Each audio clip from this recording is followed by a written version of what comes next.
bonus checks for TSA workers who went without pay during the longest government shutdown in U.S. history. Big bonuses. The government shutdown may be over, but the political theater surrounding it is far from finished. And this week, Secretary Noem announced a new headline: a $10,000 bonus for TSA officers who continued working during the shutdown. Today we are announcing that we are going to be handing out bonus checks of $10,000 to TSOs, to agents who work for TSA who served with exemplary service. At first glance, it sounds generous. A reward for dedication. A thank you to workers who kept airports moving despite having no paycheck. But when you look deeper, this moment feels less like compassion and more like a carefully staged punishment for everyone else.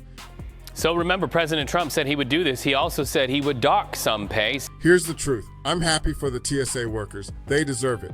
But let's be honest, this wasn't done out of empathy. It was done for optics, a political stunt designed to rub it in the faces of millions of Americans who couldn't show up to work during the shutdown because they had no income to survive on.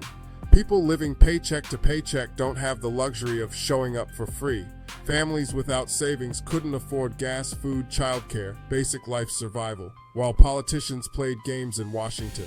This bonus isn't about rewarding service. It's about sending a message that says, these workers showed loyalty, the rest of you didn't. And worse, this money comes from taxpayers. The same taxpayers who are told again and again that there's not enough money to fully fund SNAP, not enough to protect Medicaid, not enough to extend affordable health care subsidies, not enough to help everyday Americans in real crisis. But somehow, there's always enough money for political stunts.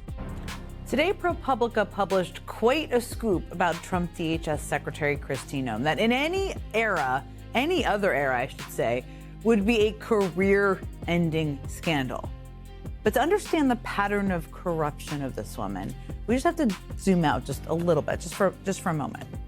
Because since Noem took over DHS at the beginning of the year, she's become known for appearing to be more obsessed with putting on various costumes than doing her actual job. Always enough to reward the agencies that uphold their agenda. Always enough to say, look what we did, while ignoring the millions left behind. Instead of handing out $10,000 bonuses to TSA and ICE, how about we raise the federal minimum wage? How about we force corporations to pay living wages? How about billionaires pay taxes at the same rate as the rest of us, the ones who see our paycheck shrink before it even hits direct deposit?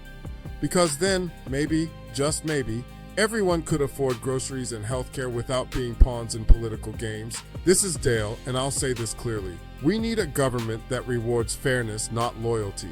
A system that uplifts the many, not the chosen few. Insight, unity, action.